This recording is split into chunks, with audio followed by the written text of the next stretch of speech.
오늘은 창세기 9장 18절에서 29절까지 말씀입니다. 방주에서 나온 노아의 아들들은 셈과 함과 야벳이며 함은 가나안의 아버지라. 노아의 이 세 아들로부터 사람들이 온 땅에 퍼지니라. 노아가 농사를 시작하여 포도나무를 심었더니 포도주를 마시고 취하여 그 장막 안에서 벌거벗은지라.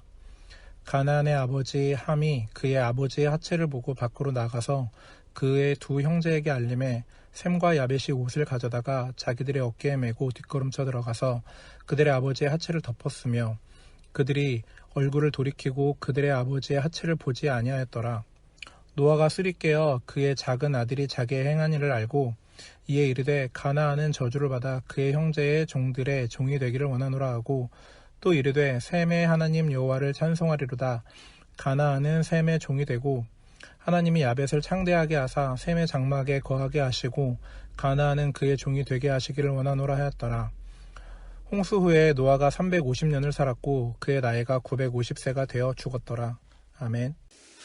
노아가 오늘은 포도주를 마시고 취한 사건이 나오는데요. 우리가 잘 아는 내용입니다.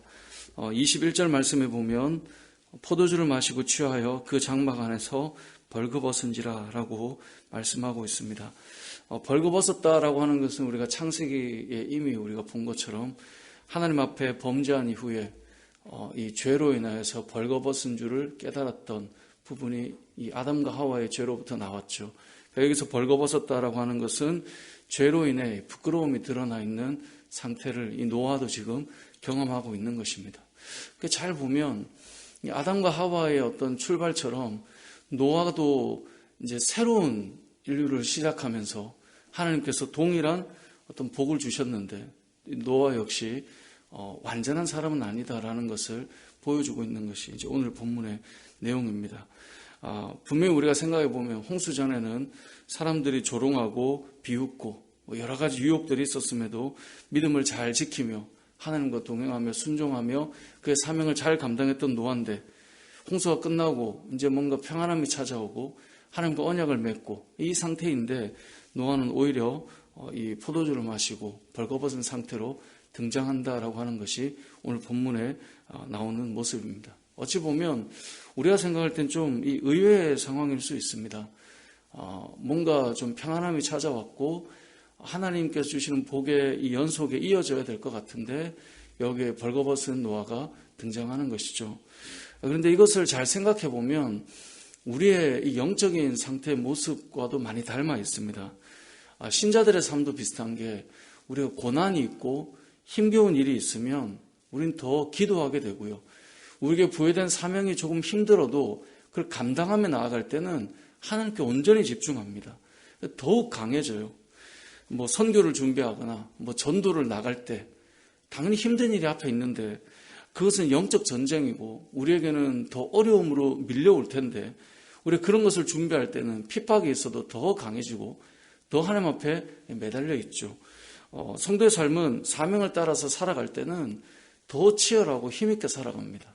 근데 만약 이게 끝이 나거나 평안함으로 우리가 찾아오면 평안의 시대가 내 개인으로나 교회 시대로나 다가오면 영적으로 뭔가 강해져 있지 않고 오히려 약해지고 오히려 범죄하는 그런 이전과 같지 않은 모습을 경험할 때가 더 많다는 것입니다. 그래서 성경을 잘 보면 하나님께서 항상 깨어있으라라고 하는 말이 어쩌면 그래서 우리에게 주시는 말씀일지 모르겠습니다.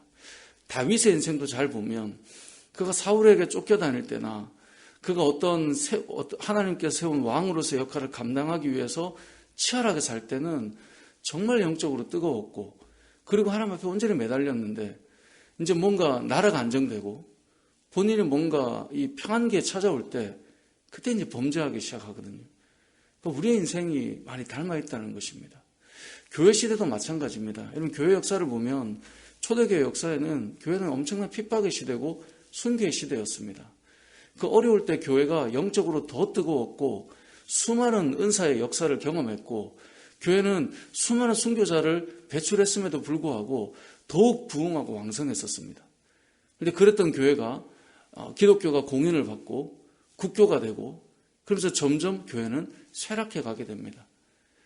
우리 개인의 신앙도 마찬가지입니다.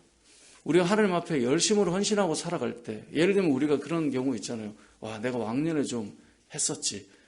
여러분, 그때 시간을 돌이켜보면 시간이 더 많았던 것도 아니고, 뭔가 내가 재정적으로 지금보다 뭔가 안정적이지 않을 수도 있고, 뭔가 그때 내가 참 힘들었을 때 같은데 내가 어떻게 그렇게 살았지? 근데 그때가 더 우리가 영적으로 활발하고 뜨겁다는 거예요.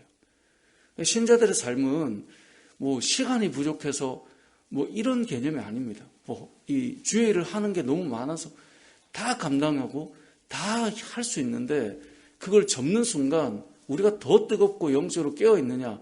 실상은 그렇지 못하다는 거예요.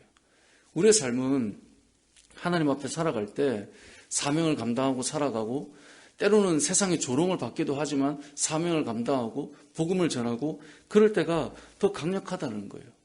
오늘 본문에 등장하는 노아도 그렇습니다. 120년 동안 그런 방주를 지었습니다. 사람들은 조롱했습니다. 120년이라는 세월이 얼마나 긴 세월입니까? 요즘으로 보자면 한 인생이 그만큼 살아가지도 못하잖아요. 어제도 뉴스를 보니 어떤 할아버지께서 113세인가 최장수의 할아버지가 생일을 앞두고 돌아가신 그런 게 이제 기사에 실렸더라고요. 긴 세월을 사셨죠. 그런데 그것보다 더 긴 세월을 하나님의 사명을 감당하며 세상 앞에 조롱을 당하지만 심판이 임할 수 있으니 너희가 하나님께로 돌아와야 돼 라고 하는 일을 계속 감당하며 살아갈 때 노아의 범죄는 등장하지 않습니다. 성경은 그를 하나님과 동행하는 자라고 기록해 주었다는 거죠. 오히려 그 반대인 삶이 시작될 때 너는 오히려 이 벌거벗은 모습으로 등장하고 있다라는 것을 말해주고 있는 것이죠. 홍수가 지나가고 평안이 찾아온 이 평화로운 분위기에 노아는 술에 취하여 벌거벗은 상태로 등장하더라라는 것입니다. 우리도 오늘 말씀을 통해 첫 번째로 기억할 것은 우리의 삶이 평안하고 안정되고 예를 들면 주의 일을 하는데 좀 해볼까? 이러한 상태이기 때문에 내가 영적으로 뜨거운가? 그렇지 않습니다. 저도 제가 이렇게 사역을 하며 가장 그래도 힘겨웠던 시간이 있었다. 이러면 이제 이 30에 전임을 시작해서 개척하기 전 40까지의 이 부교육자 시절이 물론 그 전에도 사역을 했지만 전임 사역을 할 때 정말 새벽에 나와서 늘 이 밤에 별 보고 들어갈 정도로 그렇게 10년을 보냈었는데 그때 제가 그러면 막 너무 분주했기 때문에 더 기도도 못했고 더 바닥이었나? 그렇지 않음을 생각해 봅니다. 오늘 말씀을 이렇게 묵상하면서 그런 생각이 들더라고요. 하나님 앞에 완전히 매진할 때 우리는 더 뜨거웠지 않았나? 교회도 그렇고 개인도 그렇다는 거죠. 여러분의 삶도 마찬가지일 것입니다. 우리가 주를 위해 살아갈 때 우리는 더욱 강력한 영적인 존재로 서가게 됩니다. 오늘 본문은 그 반대의 경우를 우리에게 보여주는 것이죠. 자, 이렇게 벌거벗겨진 노아를 이제 아들들이 보게 되죠. 제일 먼저 본 아들이 함이었습니다. 22절에 보면 가나안의 아버지 함이 그의 아버지의 하체를 보고 밖으로 나가서 그의 두 형제에게 알림해라고 되어 있습니다. 자, 이 함이라고 하는 아들이 아버지의 벌거벗은 모습을 보았어요. 자, 그랬을 때 함이 했던 일은 형제들에게 알렸다라고 되어 있어요. 이 알린다라는 이야기는 단순히 정보 제공이 아니라 야, 아빠 지금 이러고 있어 라고 말하며 그의 부끄러움을 이야기해주고 있는 거예요. 좋은 모습은 아니라는 거죠. 반면에 이 이야기를 들었던 셈과 야벳 두 형제는 옷을 가져다가 자기들의 어깨에 메고 뒷걸음질 쳐서 들어갔다라고 되어 있습니다. 왜 뒷걸음질 칩니까? 아버지의 부끄러움을 가능하면 보지 않으려고 하는 것이죠. 그리고 그 하체를 덮어주었다라고 되어 있습니다. 그리고 그들이 얼굴을 돌이키고 그들의 아버지의 하체를 보지 않았다라고 성경은 말씀하고 있습니다. 오늘 본문에 보면 아버지의 허물을 본, 어찌 보면 한 사람의 허물을 본 이 아들들의 모습이 등장하는데 함은 그것을 보고 나가서 야 지금 이래 라고 그 허물을 알리며 들춰내고 있는 자라면 두 사람은 그 허물을 본인들도 보지 않고 덮어주려고 하는 모습이 등장하고 있다는 것을 우리가 알 수 있습니다. 한 사람은 드러내었고 또 한 사람은 덮어주었다. 두 사람이죠. 두 사람은 덮어주었다라는 것이 오늘 본문의 내용입니다. 어떤 사람은 덮어주는 사람이 있고요. 어떤 사람은 그걸 드러내는 사람이 있습니다. 물론 좋은 일이야 우리가 드러내는 것은 너무나 귀한 일이죠.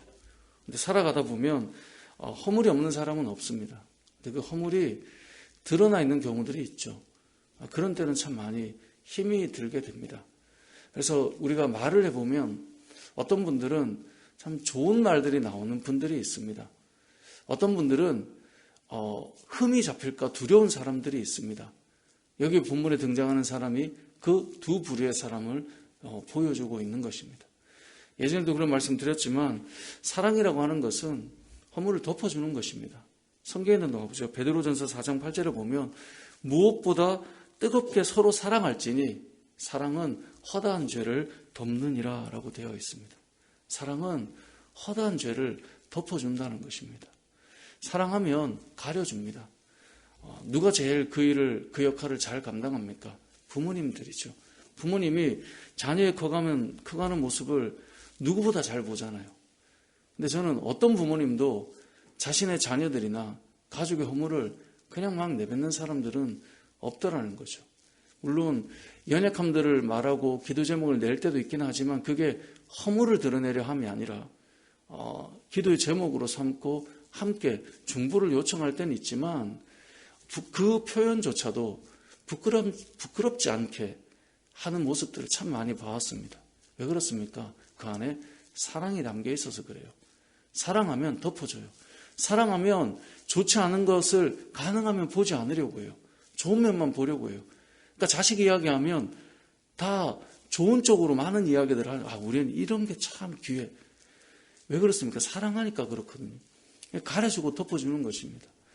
이 땅을 살아가면서 우리가 어제도 보았지만 하나님의 형상에 대한 우리의 자세를 어떻게 가져야 되는가를 보았는데 우리가 기억해야 될 것은 영혼을 사랑하는 것이고 오늘 본문에 나오는 것처럼 함과 같은 삶이 아니라 적어도 이 셈과 야벳과 같은 삶이 되어야 된다는 것을 기억해야 합니다.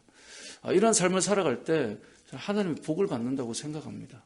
어떤 사람이 다 보고 알지만 그걸 그냥 이렇게 알고 또 덮어주고 세워가주는 그런 삶을 살 때 하나님께서 그들을 축복하신다는 거죠. 노아를 통해 그 아들들을 어떻게 축복하고 있습니까? 9장 하반절의 말씀에 보면 25절에 보면 가나안은 저주를 받아, 가나안은 함의 아들이죠. 그러니까 함에 대한 이야기입니다. 저주를 받아 그의 형제의 종들의 종이 되기를 원하노라. 그러니까 이런 자가 세워지면 어떻게 되겠습니까? 허물들을 막 이야기하기를 좋아하는 사람이 위에 있으면 어떻게 되겠어요? 그러니까 이들이 아래에 있는 게 마땅하다라는 그런 이야기입니다. 두 번째로 셈과 야벳에 대해서는 어떻게 말합니까? 셈의 하나님 여호와를 찬송하리로다. 가나안은 셈의 종이 되고 하나님이 야벳을 창대하게 하사 야벳은 창대하게 됐어요. 근데 셈의 장막에 거하게 하세요. 그러니까 이 셈의 계보로부터 결국 예수 그리스도가 나오잖아요. 그러니까 종이 되는 가나안도 창대한 야벳도 셈의 장막 아래 다 거하게 된다는 것을 결국은 보여주고 있는 메시지인데 이 안에는 이들의 삶에 대한 모습이 녹아 있는 것이죠.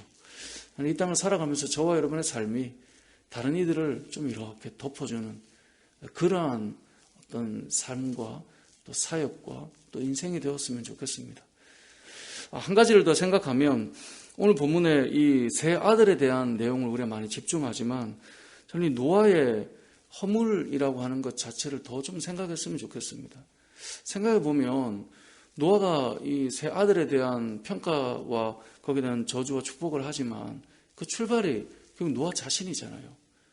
본인이 술을 마시고 취해서 무너져 있는 그 모습으로 인해서 일어난 사건이거든요. 21절을 보면 이렇게 돼 있어요. 포도주를 마시고 취하여 그 장막 안에서 벌거벗은지라라고 돼 있어요. 포도주를 마시고 취해서 벌거벗었는데 그가 알아요, 몰라요? 몰랐다는 이야기예요. 근데 24절에 가보면 노아가 술이 깨어 그의 작은 아들이 자기의 행한 일을 알고라고 돼 있어요. 술이 깨고 나서 이 모든 상황을 알게 되었다라고 말합니다. 이것은 신약성경에 나오는 것처럼 우리의 삶이 술 취한 자와 같이 방탕한 자가 되지 말아야 함을 보여줍니다. 하나님께 온전히 서 있지 않으면 우리가 지금 벌거벗은지 깨닫지를 못해요. 그러면서 다른 이제 영향과 여파를 일으켜 나가는 거죠. 실제로 이 아들들이 그 영향 아래에서 지금 이 사건이 일어나는 것이잖아요. 술이 깨고 나니 이 모든 것들이 알아지는 거죠. 이 땅을 살아가는 우리들은 술 취하고 방탕하여서 무감각한 자가 되지 말아야 해요. 늘 깨어 있어야 된다는 말입니다. 다른 말로 성령 충만해야 된다라고 하는 것을 우리가 기억해야 합니다. 말씀을 맺겠습니다. 오늘 본문을 보면 이 홍수의 시대가 끝이 나고 뭔가 이제 평화와 안정기가 들어온 것 같은데 노아의 범죄가 찾아옵니다. 노아의 범죄가 일어납니다. 우리의 삶 속에서도 동일할 수 있음을 기억해야 합니다. 우리가 주를 위해서 치열하게 살아가는 것 너무나 귀한 일입니다. 그것이 우리를 무너뜨리는 것이 아니라 잘 돌아보면 우리를 더욱더 살리고 일깨우고 일어나게 한다는 사실을 기억해야 합니다. 그래서 주를 위해 살아간다는 것은 단순히 봉사한다, 헌신한다, 힘을 쏟는다, 진을 뺀다 이런 이야기가 아니에요. 우리가 살아나고 힘을 얻고 달려가는 것. 교회를 위해서 여러분 헌신하는 사람이 더 사실은 영적으로 깨어있고 뜨겁습니다. 뭔가를 감당하는 사람이 더 충만합니다. 그냥 이 청중처럼 오며 가는 사람이 더 뜨거울 수 있을까요? 절대 그런 일은 일어나지 않습니다. 선교를 가기 위해 준비하는 사람들, 복음을 위해 매주 전도하러 나가는 사람들처럼 살아갈 때 우리가 뜨겁지 앉아서 우리의 영적인 삶이 막 뜨거워지고 이런 건 아니라는 거죠. 주님을 위해 살아가고 또 우리의 삶이 성령으로 충만하여 깨어있고 또 혹시 허물이 보이거든 그 허물을 덮어줄 수 있는 귀한 삶을 살아가는 저와 여러분 되시길 주님의 이름으로 축복합니다.